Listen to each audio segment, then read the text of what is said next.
ગણેશ ચરાજાના સમર્થકોના ભારે વિરોધ વચ્ચે અલ્પેશ કથિરિયા ગોંડલ પહોંચ્યા। ગોંડલમાં અલ્પેશ કથિરિયાના આગમનને લઈ ભારે વિરોધ જોવા મળ્યો। પ્રદર્શનકારીઓએ ધાર્મિક માલવ્યની ગાડીનો કાચ તોડ્યો હતો। વિરોધી પ્રદર્શનકારીઓ અને અલ્પેશ કથિરિયાના સમર્થકો સામસામે આવી ગયા। જિગીશા પટેલ અને ધાર્મિક માલવ્યનું અલ્પેશને સમર્થન છે। જિગીશા પટેલ પણ અલ્પેશ કથિરિયાના સમર્થનમાં જોડાયા। ઉગ્ર વિરોધ વચ્ચે પાટીદાર નેતાઓ ગોંડલમાં આવી પહોંચ્યા તો બીજી તરફ અલ્પેશ કથિરિયાના સમર્થકો પણ મોટી સંખ્યામાં ગોંડલ પહોંચ્યા। દરમિયાન પરિસ્થિતિને જોતા કોઈપણ અનિચ્છનીય બનાવ ન બને તે માટે મોટા પાયે પોલીસ કાફલો ખડકી દેવાયો હતો।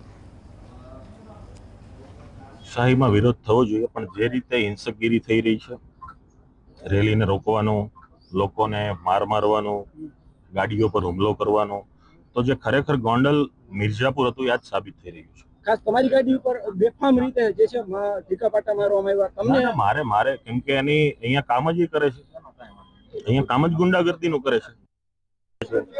આ ગોંડલ જોવા તો અમે આવ્યા છીએ અને હજી જોશું। હવે પડકાર કઈ રીતના ઝીલવાની વાત આવશે તો શું આખો દી ફરીએ ને, આખો દી ફરીએ પછી નક્કી કરીએ।